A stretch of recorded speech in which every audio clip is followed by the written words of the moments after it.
Nouvelle réunion de crise pour sauver l'euro. Angela Merkel, Nicolas Sarkozy et Mario Monti se retrouvent à Strasbourg pour un mini-sommet.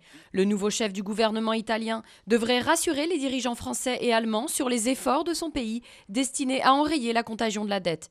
Une occasion aux yeux des Italiens de réintégrer la cour des grands pays européens après les ratés de l'ère Berlusconi.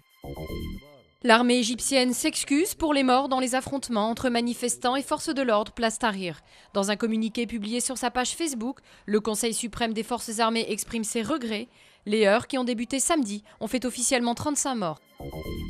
Le président du Yémen accepte un transfert pacifique du pouvoir. Mercredi soir à Riyad, Ali Abdallah Saleh a signé un accord avec l'opposition parlementaire. En vertu de ce plan, qu'il avait jusqu'ici refusé de paraffer, le dirigeant yéménite devra partir dans un délai de 3 mois. La communauté internationale y voit un espoir de sortie de crise, mais à Sanaa, les jeunes protestataires rejettent l'accord. Nicolas Sarkozy change de position sur le droit de vote des étrangers et relance la controverse. Devant 3000 maires de France, il a jugé hasardeuse une proposition de loi socialiste visant à autoriser les étrangers hors Union européenne à participer aux élections municipales.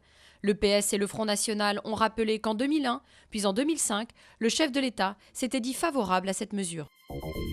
La plus belle avenue du monde, habillée pour les fêtes. La comédienne Audrey Tautou et le maire de Paris ont déclenché les illuminations de Noël sur les Champs-Élysées. Des lumières futuristes et toujours plus économes. Ce sont des lamplettes dernière génération qui décorent les 200 arbres de l'avenue. La consommation électrique devrait être ainsi 16 fois moins importante qu'avec les ampoules traditionnelles abandonnées en 2007.